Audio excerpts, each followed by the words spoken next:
तो मैं दिनेश की ओर आप सबका स्वागत है न्यूज़ टाइम के अंदर।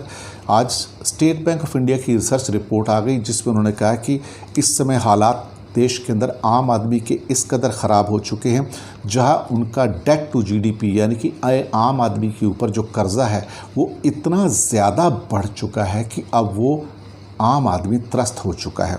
उनका कहना है कि ये पिछले साल देखा जाए तो ये 32.5% ऑफ जीडीपी था जो अब बढ़ के 37.3% हो गया है। और चूंकि उन्हें लोन लेने पड़े हैं, हेल्थ के लिए लोन लेने पड़े हैं, मेडिकल एक्सपेंसेस के लिए लोन लेने पड़े हैं, ना कि कोई ज़रूरी चीज़ के लिए। और ये ख़ास तौर से इनका जो बैंक डिपॉजिट्स हैं उनके आम आदमी के उसके अंदर बहुत कमी आई है। इस बात को तो मैंने भी महसूस किया है। और ये इंडिकेशन है कि जब fall in the house hold financial savings rate जो है जो 8% से कम हो गया है, ये एक ख़तरनाक स्थिति की ओर इशारा कर रहे हैं। इंडिया की wage income as per the percentage of GDP has been declining to 30.6% now to the 34.1% in FY20। यानी कि इस बात से आप अंदाज़ा लगाते हैं इस फिगर से कि wage to the GDP India में जो टोटल जो सैलरी दी जाती थी, वेजेस दिए जाते थे, वो पिछले साल तक जीडीपी का 34.1% वेज दिए जाते थे।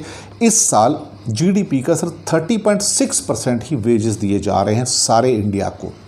आप सोचिए ये जो गिरावट है ये ऑलमोस्ट 3.5% की गिरावट है। और 3.5% की गिरावट का मतलब होता है 2 लाख करोड़ का 1% होता है, यानी कि 7.5 लाख करोड़ 7.5 लाख करोड़ जो हैं वो आपकी जो इनकम है लोगों के हाथ में वो कम हुई है। ये एग्जैक्ट अमाउंट मैं आपको बता रहा हूँ।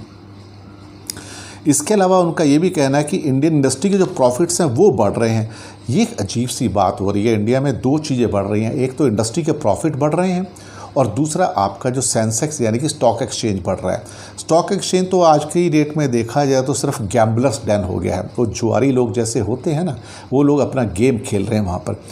जब पूरी की पूरी इकॉनमी डूब रही हो, सिंकिंग हो और वहाँ पे स्टॉक एक्सचेंज ऊपर जा रहा हो और ख़ास तौर से ये आपका फॉरेन एक्सचेंज का भंडार ऊपर जा रहा हो, तो आप सोच सकते हो कि कुछ ना कुछ तो एक बीमारी है। और ये बीमारी है कैंसर की इंडियन इकॉनमी को।